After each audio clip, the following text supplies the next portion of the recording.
बिस्मिल्लाहिर्रहमानिर्रहीम viewers, hope you all will be doing perfect.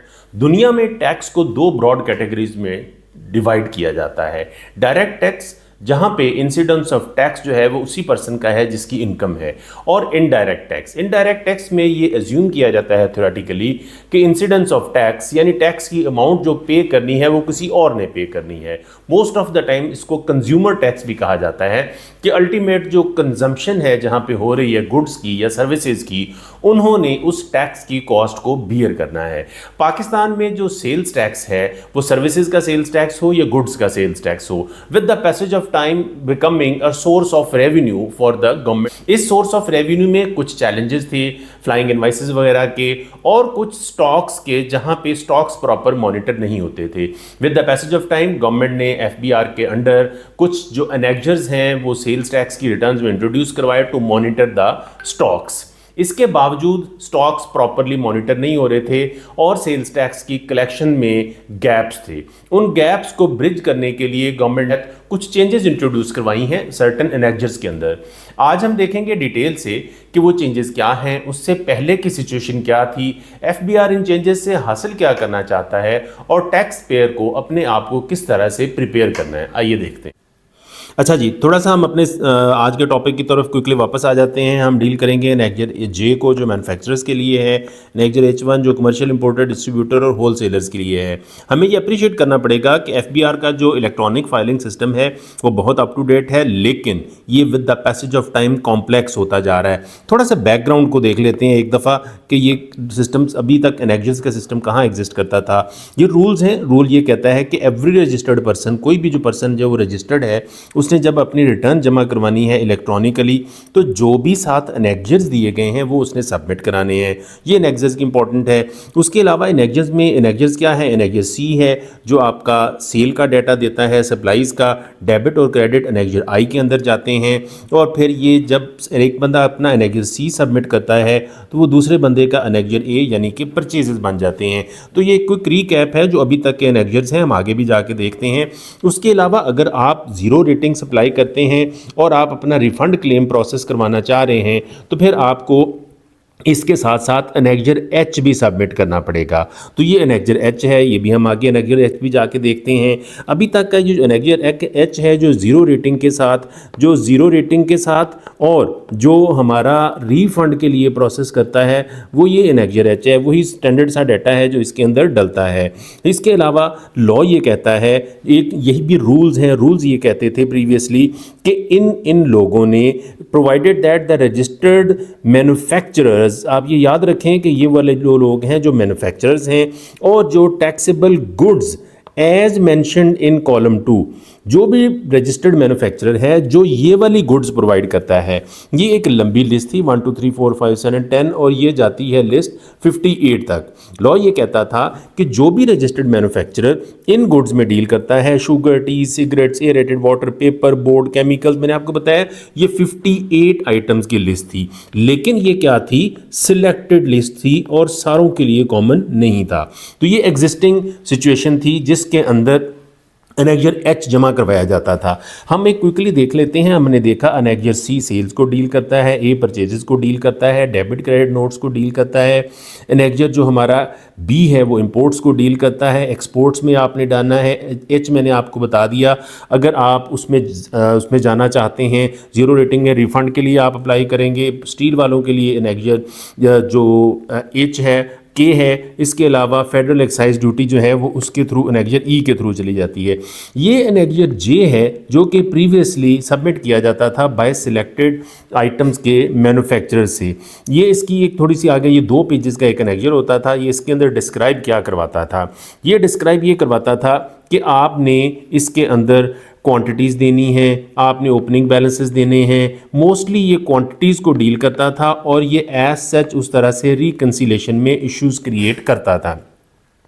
Law ने ये वाला जो प्रीवियस पैटर्न था या टेम्पलेट था इसको डिस्कार्ड कर दिया। एक जो इन SRO 55 के अंडर चेंजेस आई हैं, एक तो उन्होंने इसको डिस्कार्ड करके चेंज कर दिया, और सेकेंडली उन्होंने जो मेजर चेंज की है वो ये है कि लॉ ने ये कहा है कि प्रीवियसली जो सिलेक्टेड मैन्युफैक्चरर्स थे अब उसकी जगह पे all registered manufacturers making supply of goods shall furnish annexure जे।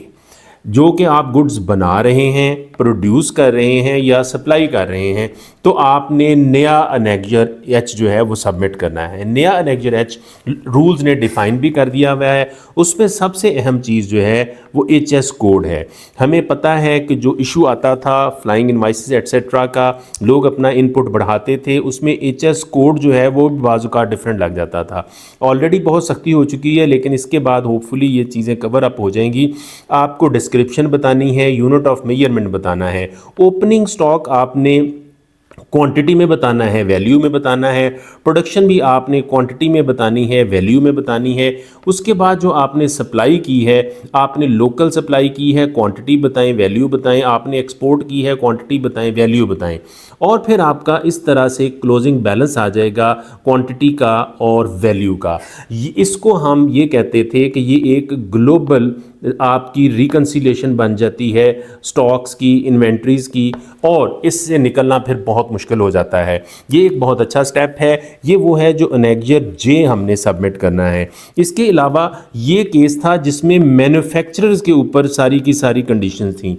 ये जो SRO 55 आया है जनवरी 2025 में, इसने एक और ड्रास्टिक चेंज की है। वो उन्होंने ये कहा है कि provided further all registered commercial importers, distributors और होलसेलर भी जो हैं वो एक एनेक्जर सबमिट करेंगे। उस एनेक्जर का नाम है annexure H1 stocks.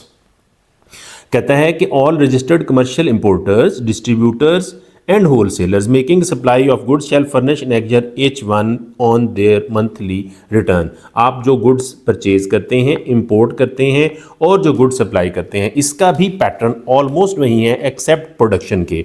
HS code लेता है, unit of measurement, sales tax का rate, opening balance, value, quantity, जो आपने गुड्स इंपोर्ट की हैं या परचेज की हैं, वैल्यू और क्वांटिटी। उसके अलावा जो आपने गुड्स सप्लाई की हैं, अगर आपने डोमेस्टिक यानी लोकली सप्लाई किया है, वैल्यू बताएं, क्वांटिटी बताएं। अगर आपकी कोई एग्जेम्प्ट सेल है तो वैल्यू बताएं, क्वांटिटी बताएं। अगर आपने जीरो रेटेड यानी एक्सपोर्ट किया है या और कोई भी जीरो रेट सप्लाई दी है तो वैल्यू बताएं, क्वांटिटी बताएं, और फिर क्लोजिंग बैलेंस बताएं। एज ए प्रिंसिपल ये एक बहुत अच्छा स्टेप है गवर्नमेंट की तरफ से, एफबीआर की तरफ से। ये एक स्टॉक्स को अच्छे तरीके से रिकंसाइल ज़रूर करेगा। लेकिन अगर आप सिमिलरली देखें तो ये एक थोड़ा सा हार्ड स्टेप भी है जो छोटे बिजनेसेस को इफेक्ट कर सकता है।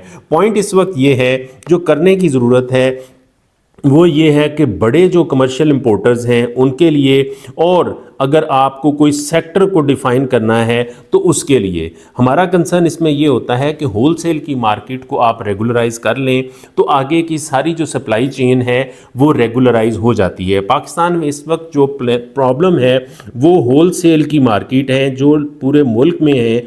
वो चूँकि पूरा टैक्स की इन्वॉइसिंग नहीं कर रही होती तो आप आगे वैल्यू चेन को मुकम्मल नहीं कर रहे होते। इसमें जो सबसे इंपॉर्टेंट चीज़ है वो ये है कि आप एनेक्जर जे सबमिट करें या एनेक्जर H1 सबमिट करें या आप एनेक्जर H सबमिट करें जो प्रीवियसली ज़ीरो रेटेड के लिए है। आपने इन सारों को इस तरह से सबमिट करना है कि आपका जो एनेक्जर F है वो कल को उसको प्रूव करने में आपको प्रॉब्लम ना आए। आपको पता है ये वैल्यू एडिशन का सेक्शन है और इसमें आप बताते हैं कि जी मैंने इतनी गुड्स बेची, इसके अंदर इतनी मैंने वैल्यू ऐड की थी और मेरा जो आउटपुट टैक्स है वो इस तरह से जस्टिफाई होता है। अगर आपके किसी भी एनेक्जर की वजह से ये एनेक्जर F डिस्टर्ब हुआ तो आपके लिए प्रॉब्लम आ सकती है। Thank you very much for watching. Stay tuned for more informative videos on tax and allied matters. Thank you.